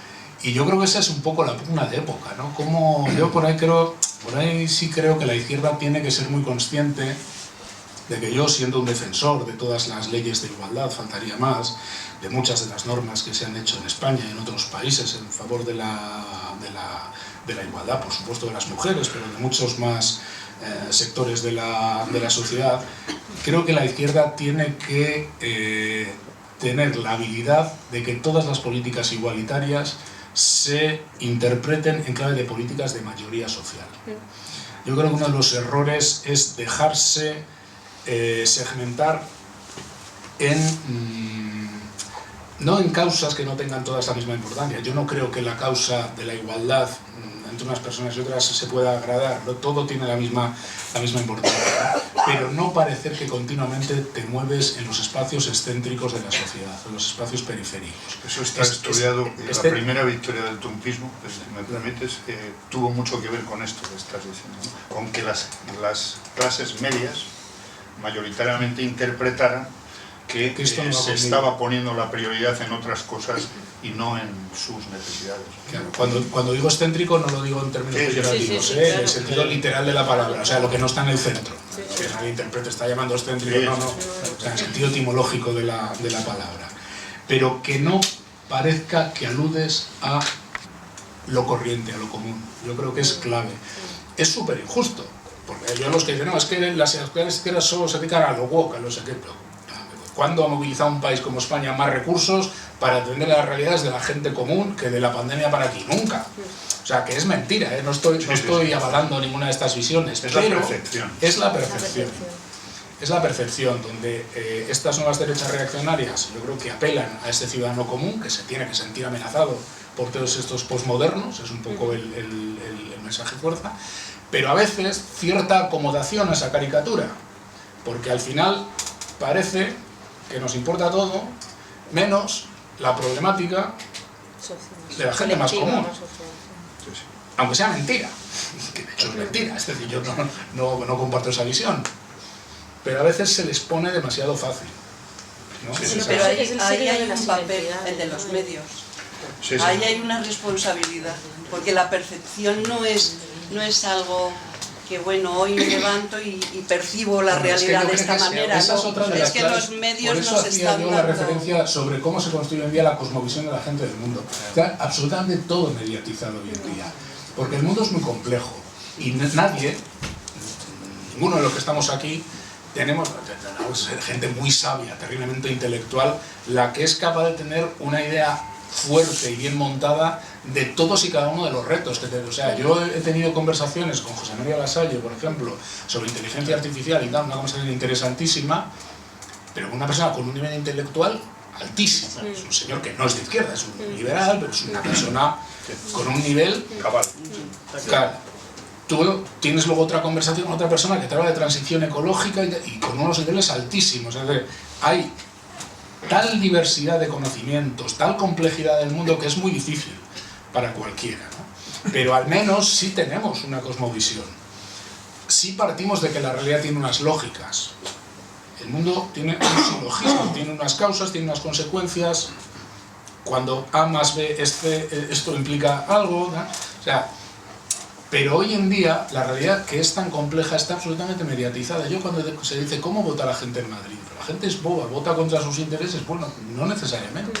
¿Cómo percibe la gente la realidad? Es decir, un ciudadano de una ciudad como Madrid hoy en día, ¿qué espera de sus servicios públicos? Si tú has generado la idea de que de lo común, de lo público, no tienes que esperar mucho más que un médico que medio te mire, que una escuela que medio tengas ahí, pero no tienes una gran expectativa y al final se te está dando una opción alternativa de que es, oye, mediante la concertación, mediante el aseguramiento, mediante el no sé qué, aspiracionalmente tú vas a dejar atrás a los más... Claro, tú tienes una visión muy parcial del mundo, muy mediatizada. Evidentemente, si te pasa algo grave, como no te salió la sanidad pública, lo llevas clarinete, ¿no? Pero claro, hasta que no te pasa, claro, hay una mediatización muy grande de la sociedad, ¿no? Y luego yo creo que hay otros dos elementos. Es que yo como una persona nació en el 72 y yo creo que llegamos mal, toleramos mal, metabolizamos mal la idea que ya la tenemos yo creo mucho más clara de que somos mucho más vulnerables de lo que pensábamos. Yo creo que del año 20 para aquí la percepción de vulnerabilidad se ha multiplicado exponencialmente a todos los niveles, ¿eh? De salud, pero también económica. La metáfora aquella, ¿no? El barco que se cruza en el canal de Suez, se queda allí trinchado no sé cuántos días y hace que los pedidos de Amazon empiecen a llegar más tarde porque faltan suministros, porque no pueden pasar barcos delante. Joder, yo pensaba que esto estaba un poco más armado, esto del mundo mundial, ¿no? Bueno, la sensación de vulnerabilidad, de que un virus nos meta en casa, de que no trabajamos bien con la sensación de vulnerabilidad, y cuando las sociedades algo no toleran bien, en general lo primero que hacen es rechazarlo, y luego no toleramos bien el concepto de límite. Ser percepción, empezar a intuir que, ostras, hay límites, en la sostenibilidad del planeta, y la primera reacción ante algo que no metabolizas bien es el rechazo. ¿Quién me dice que no hay que tener límites? Pues con ese voy.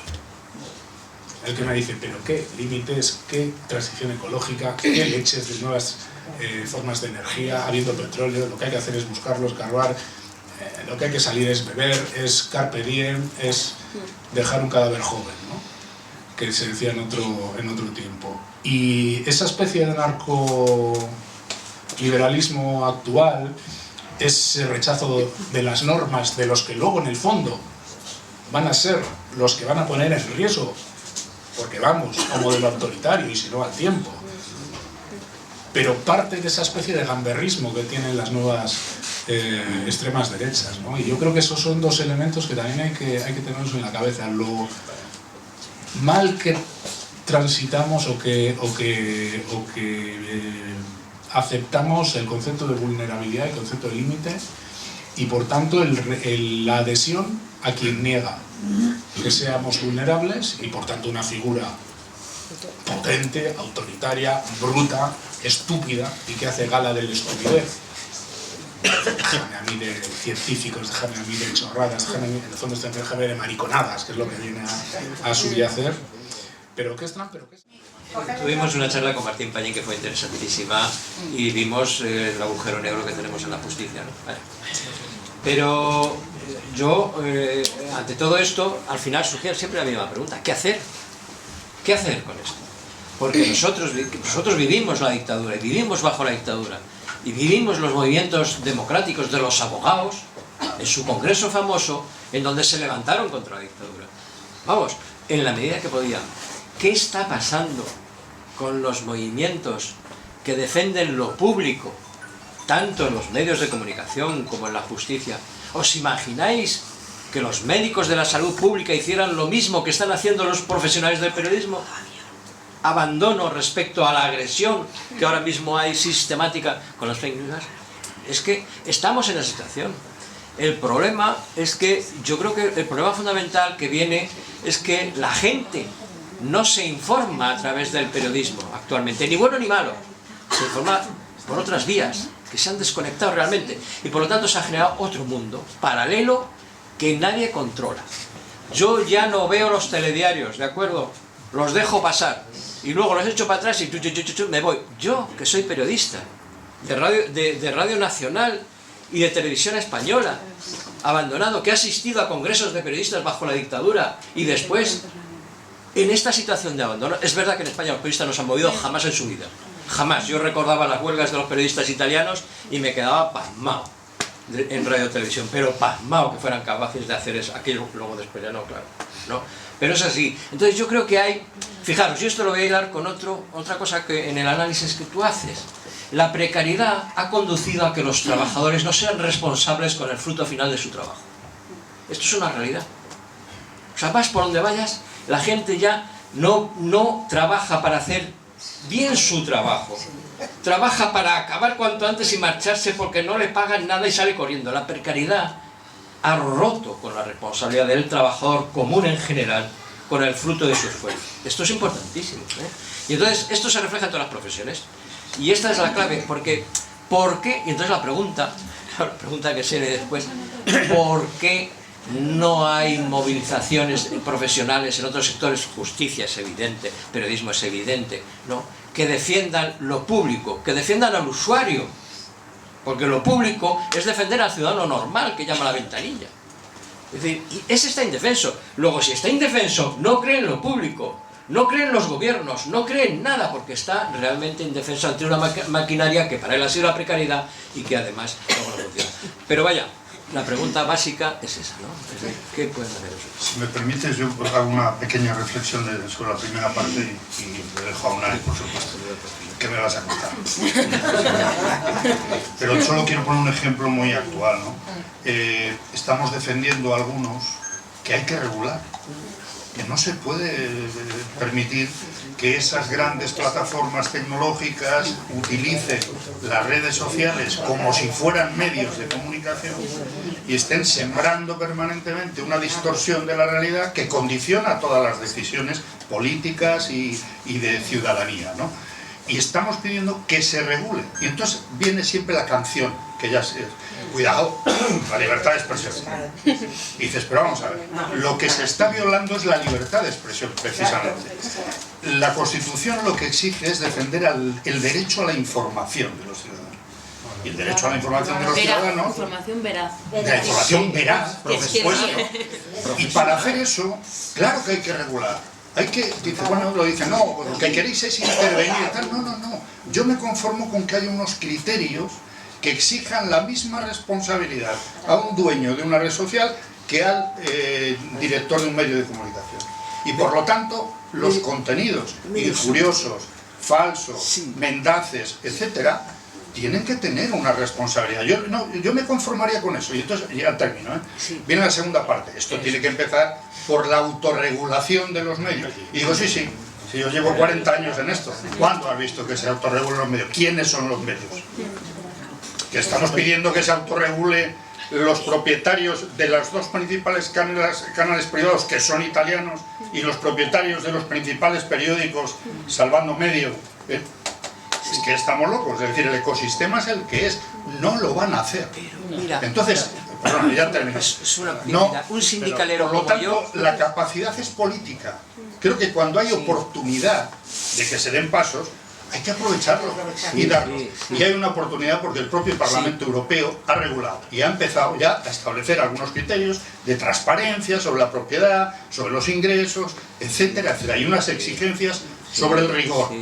Bueno, pues avancemos, aplíquese y avancemos. Yo lo que quiero es que, además de debatir y teorizar, actuemos. Eso es que es una parte de la pregunta que va más allá.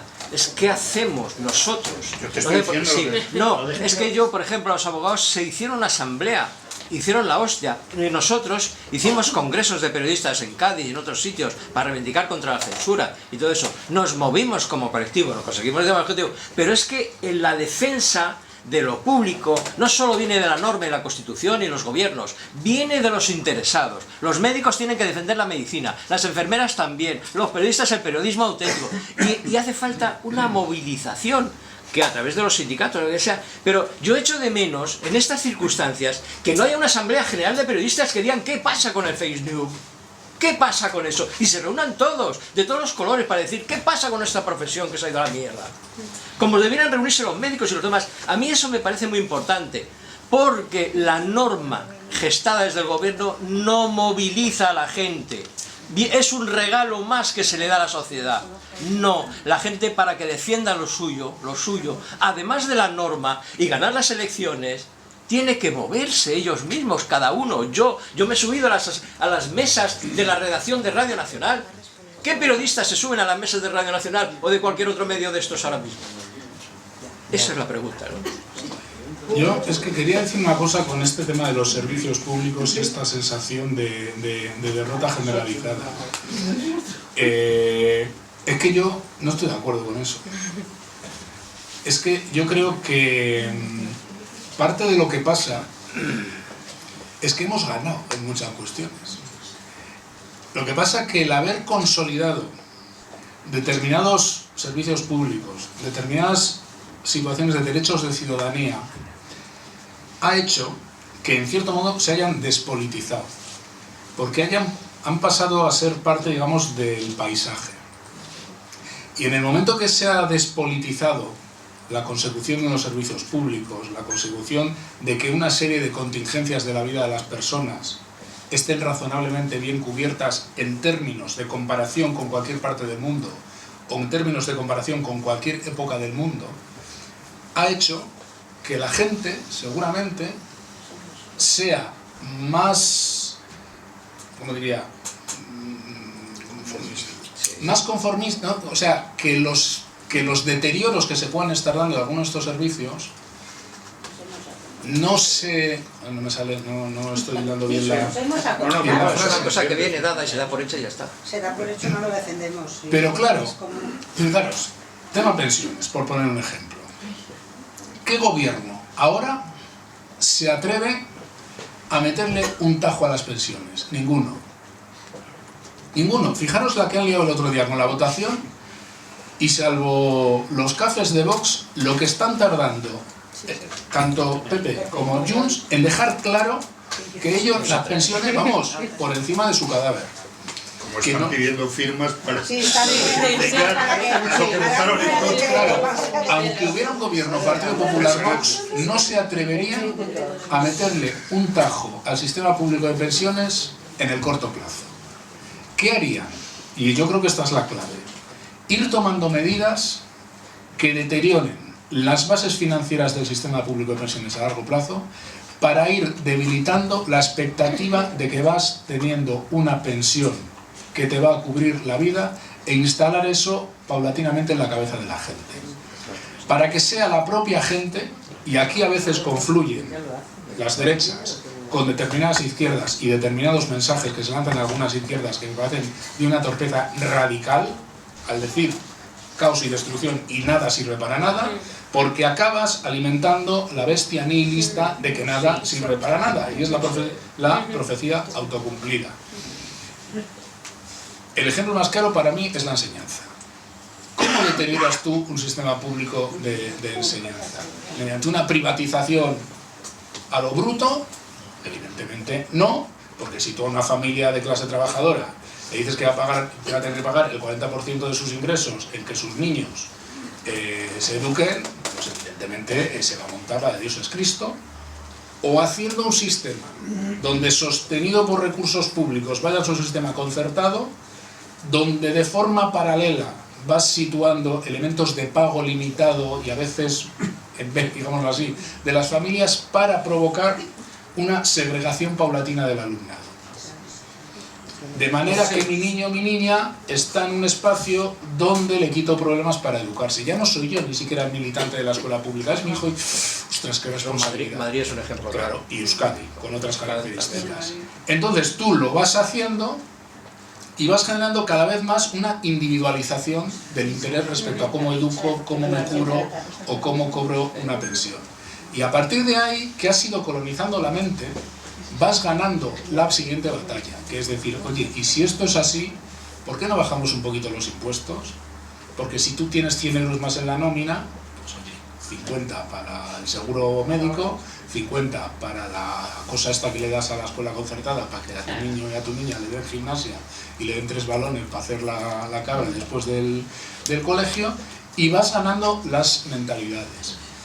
Pero sigue siendo muy hegemónico en las sociedades contemporáneas la defensa de los sistemas públicos, porque de hecho nadie se atreve a entrar a saco contra ellas. Las sociedades anglosajonas son de otro tipo, pero las sociedades continentales y del sur de Europa, esta es una batalla que está encima de la mesa y que yo no creo que esté perdida. Es más, es que yo niego la mayor. En los últimos años, desde la crisis que produjo la pandemia hasta aquí, desde el experimento fallido de las políticas de austeridad, ¿cuándo ha habido más movilización de recursos públicos para hacer frente a 2 o 3 crisis consecutivas? Desde la Segunda Guerra Mundial. ¿Cuándo ha habido? No la ha habido. No la ha habido. Y han sido políticas que han ganado el favor de la población. Preguntar a la gente qué opina de las pensiones o de los ERTEs. Preguntar a la gente si cree que hay que deteriorar la sanidad pública.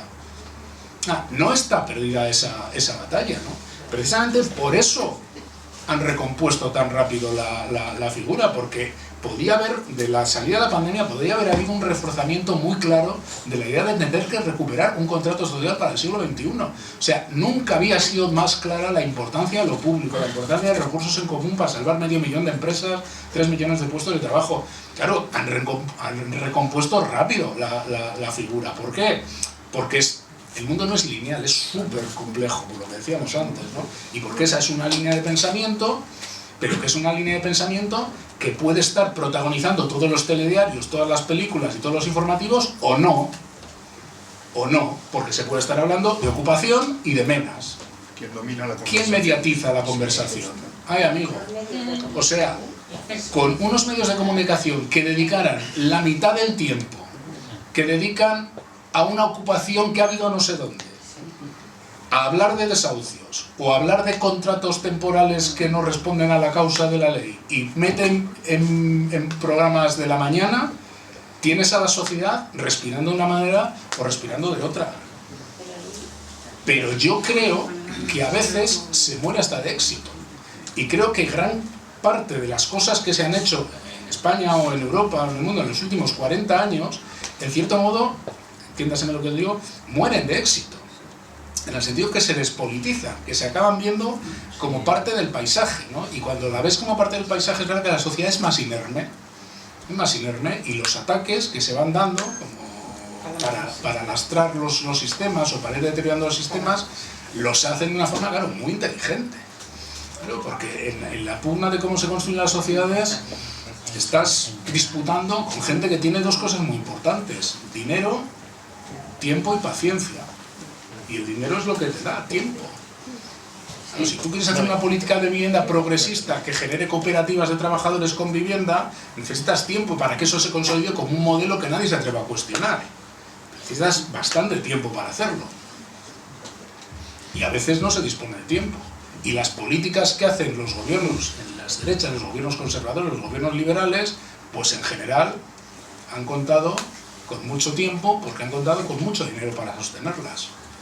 Y modifican las sociedades. Yo es la gran diferencia que he visto en España y en otros países en las últimas décadas. Las políticas de las derechas son súper performativas. Y las políticas de las izquierdas, una cosa, estoy de acuerdo en una cosa de las que has dicho, que no se puede limitar a una gestión bien intencionada de los recursos. Porque si tú gestionas bien los recursos y creas ERTEs y creas escudo social y tal, hombre, por supuesto, bien está, pero si tú no configuras sociedad civil en torno a eso, y sus políticas son terriblemente performativas, modifican la forma de pensar de la sociedad, porque están muy bien pensadas, porque están muy bien tiradas. Porque tú a una persona que no encuentra una buena respuesta en lo público, le convences de que lo concertado es mejor y que le bajan los impuestos para que se pueda pagar lo concertado, y se ganan un adepto. Por tanto, es el deterioro paulatino, pero paulatino, de lo público lo que puede generar ese espacio, ¿no? Pero yo no creo que sea producto de una derrota, mucho menos intelectual ni práctica. Es donde está el balón ahora mismo. Y yo no soy en ese sentido, insisto, a mí decirme entre el año 20 y el año 25 que estamos ahora, y no estoy hablando de España, el gobierno progresista, sí que no me refiero a España, ir a cualquier país de Europa y buscarme un periodo de 5 años donde ha habido políticas de intervención pública y de movilización de recursos públicos más importante que en estos 5 años, fuera de los periodos, otros momentos históricos de crisis después de la Segunda Guerra Mundial. Decidme un periodo. Federico. Sí. Hola, ¿me oís? Breve, por favor. Ah, vale. Breve.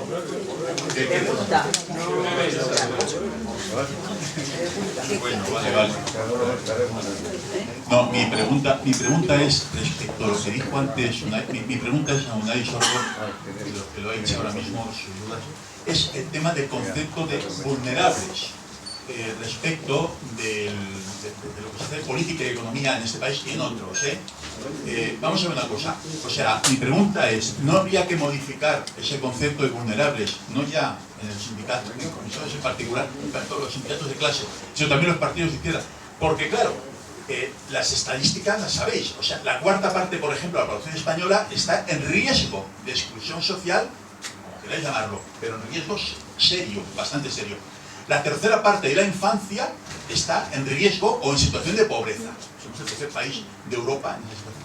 Pero claro, resulta que si esos son, cuando hablamos de vulnerables, claro, ¿quiénes son los más vulnerables? O sea, esa es la propia palabra de vulnerabilidad. Es que ninguno de aquí es invulnerable. Porque si los vulnerables son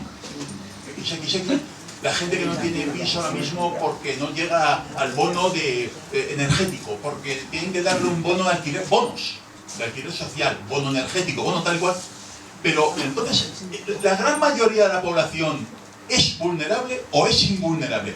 Y claro, vamos, mi opinión, no se cuenta mucho, es que parece ser que hay un gran consenso social de que somos invulnerables, lo cual es falso, claro, en la sociedad en general, y por ejemplo en Madrid en particular, donde se vota lo que se vota, por ejemplo, partiendo de que parece ser que aquí todo el mundo es invulnerable, y vulnerables son unos cuantos que hay por ahí.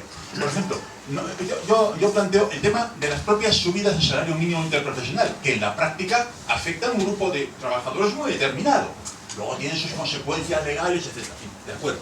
Pero eso la gente no tiene tampoco mucha idea de las consecuencias legales de la subida del salario mínimo en el resto de negociación colectiva, pero es un tema distinto. Pero que, claro, por ejemplo, sectores, el otro día venía El País sobre las subidas que ha ganado económicamente. Por ejemplo, los que hemos ganado económicamente ahora muchísimo somos los pensionistas, por ejemplo, hay que decirlo así.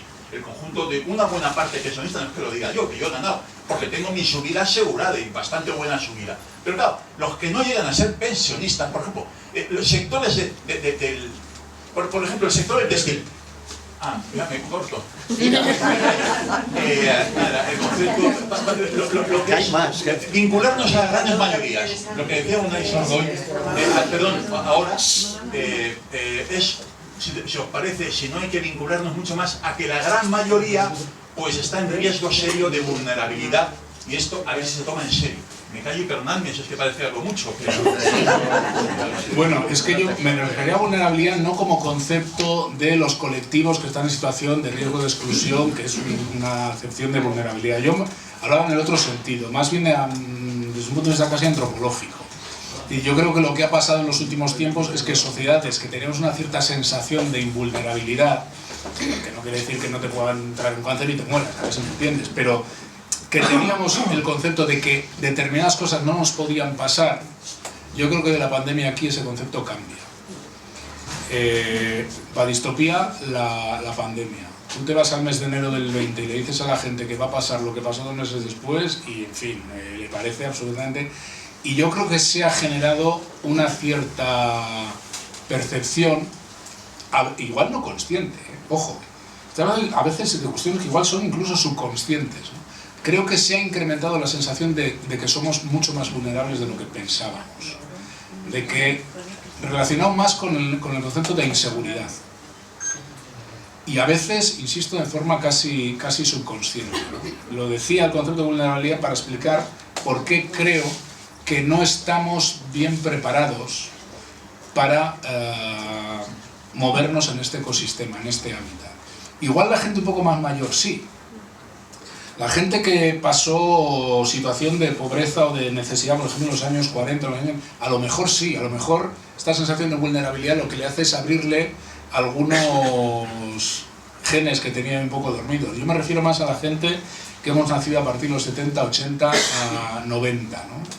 Y yo creo que eso es una parte, eso, y la sensación de que hay límites, de que no se pueden hacer las cosas ilimitadamente, creo que es algo que de forma subconsciente está influyendo en la sociedad. Y creo que cuando rechazas este tipo de... O sea, cuando percibes de forma más consciente, más subconsciente este tipo de nuevas vivencias, la primera reacción es de rechazo. Y de adherirte a quien te da una sensación de potencia, de invulnerabilidad, de Superman, de falócrata, como puede ser Trump, y de quien te plantea no límites. No límites. Y ahí aparece también la impugnación a los medios de comunicación, que es la impugnación a toda acción de mediación social. Pero si es que la crisis es la misma, con distintos... Es de la institución, del partido, del medio de comunicación, del sindicato, de cualquier intermediario. El mensaje nihilista, el mensaje apocalíptico, lo dieron el otro día, el periodista puede ser tú. El primer gilipollas que se va a hacer vídeos a Paiporta tiene la misma autoridad, según esta banda de memos, que un periodista que tiene una profesión, que jerarquiza, que elige, que escribe, que interpreta y que cuenta con veracidad. Se responsabiliza. No voy a decir la verdad, porque es mucho decir, pero tal, ¿no? Es esa impugnación al sistema de mediación. Y yo creo que tiene que ver con una cierta reacción contra los límites, ¿no? Y no deja de ser una reacción absolutamente narcisista, de, bueno, pues que es de alguna manera como también nos hemos educado en cierto modo en las últimas décadas, con mil matices a esto que acabo de decir, ¿no? Pero me parece que yo decía vulnerabilidad en ese sentido, no hablaba en lo otro, que en efecto, en fin, todos somos vulnerables, no he querido decir que antes... Pero yo creo que la percepción ha cambiado en los últimos años. Pero esto sí que es una intuición absolutamente personal, ¿eh? No pretendo tener razón, ni mucho menos, pero me da a mí que algo de eso hay, ¿no? Que convivimos mal, estamos mal programados para convivir con la constatación de que somos vulnerables y de que hay límites, y lo rechazamos. Y votamos a Ayuso por eso. Yo lo puedo decir porque como voto en Vizcaya, nadie se va a llevar a entender. Si os parece, cortamos, porque si no después no hay tiempo. Yo voy a hacer una pregunta muy corta. Como tú estás en los medios de comunicación, que para mí es la base de muchas cosas que nos están pasando, son los medios de comunicación. Y yo me pregunto, ¿por qué nos ponen la televisión ahora mismo? Digo yo, que estará más en manos del gobierno, ¿no? ¿Por qué nos ponen tanta tontería como nos ponen todos los días? De cocina, que estamos hasta el pelo de cocina, de bollitos, de no sé qué, que no hay quien ponga la televisión, quitando un poquito, y no nos informan de tantas cosas que nos tenían que informar para ir aprendiendo. Y te lo dice una mujer de 80 años, que tienes que ir viviendo y aprender con la sociedad y con los tiempos que estamos viviendo y formándonos. Y entonces no tendríamos gente tan tonta que vote al Ayuso, porque yo soy una mujer sin cultura y vamos, me creo más capaz de hablar que el Ayuso.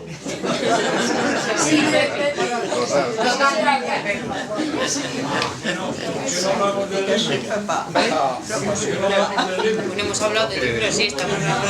Bueno, no, yo creo que además... Que vengas otro día y hablamos de reivindicaciones, de temas sociales, de temas sindicales, de temas... Sí, que además hay que dejar tiempo para la firma del libro. Somos muy discutidores. Yo es que soy muy disciplinado y de lo que me preguntan. Pero tienes razón. Bueno, solo una cosa, la televisión no está tan en manos del gobierno. Que va. Si os parece, damos por terminado la charla y ahora...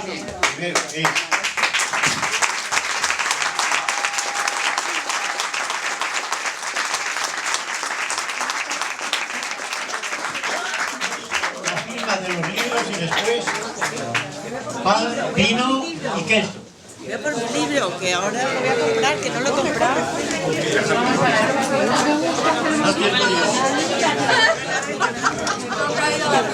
Pepi, ¿te creías una mujer de tu casa? Sí. O habla de la gente del corazón o de los Ya puedo pasar. Ay, Pepi, qué razón tienes, Juanita.